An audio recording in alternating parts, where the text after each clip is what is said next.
இந்த மாதிரி ஒருக்கா கண்டிப்பாக ப்ரௌனி ட்ரை பண்ணி பாருங்கள். மேலே நல்லா கிரிங்கிள் டாப்போட உள்ளே நல்லா பிச்சா சாஃப்டாக ஸ்பாஞ்சியாக ஒரு சூப்பரான ப்ரௌனி வீட்டிலே ஈஸியாக பண்ணிடலாம். ப்ரௌனி பண்ணுறதெல்லாம் கஷ்டமே இல்லை. வாங்க எப்படி பண்ணுறதுன்னு பார்க்கலாம். இதுக்கு வந்து ஒரு பவுலில் ஒரு எக் ஆட் பண்ணிக்கோங்க.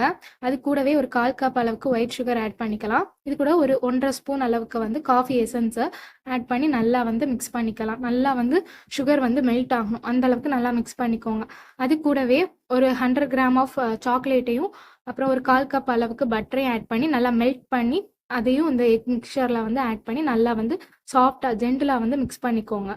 இப்போ இதில் ஒரு 1/2 கப் அளவுக்கு மைதாவை இந்த மாதிரி சலிச்சு ஆட் பண்ணிக்கோங்க. கூடவே 1 ஸ்பூன் அளவுக்கு கொக்கோ பவுடர், ஒரு 1/2 ஸ்பூன் அளவுக்கு பேக்கிங் பவுடர் ஆட் பண்ணி எல்லாத்தையுமே சலிச்சு ஆட் பண்ணிக்கலாம். எல்லாத்தையுமே நல்லா ஜென்டிலாக வந்து இந்த மாதிரி மிக்ஸ் பண்ணிக்கோங்க. எல்லாம் ஈவனாக மிக்ஸ் ஆகிற மாதிரி கட் ஃபோல்ட் மெத்தடில் வந்து நார்மலாக கேக் பேட்டர் மிக்ஸ் பண்ணுற மாதிரி மிக்ஸ் பண்ணி எடுத்துக்கோங்க. அப்புறம் எதில் பேக் பண்ண போகிறீங்களோ அதில் வந்து ஒரு பட்டர் ஷீட் ஆட் பண்ணிவிட்டு நம்ம மிக்ஸ் பண்ணி வச்சுருக்க அந்த கேக் பேட்டரை ஆட் பண்ணி அதுக்கு முன்னாடியே வந்து குக்கரை வந்து ப்ரீ ஹீட் பண்ணி வச்சுக்கோங்க ஒரு 10 நிமிஷத்துக்கு முன்னாடி. அப்புறம் இதை ஆட் பண்ணிவிட்டு சாக்லேட் தேவை அப்படின்னா நல்லா சாக்லேட்டை ஃபுல்லாக லோட் பண்ணி நல்லா ஒரு 20 to 30 மினிட்ஸ் நல்லா பேக் பண்ணி ஸ்லோ ஃப்ளேமில் வச்சு பேக் பண்ணி எடுத்திங்கன்னா சூப்பரான ப்ரௌனி ரெடி ஆயிடும். நல்லா சாக்லேட்டே சூப்பராக இருக்கும். கண்டிப்பாக வந்து இந்த மாதிரி ட்ரை பண்ணி பாருங்கள்.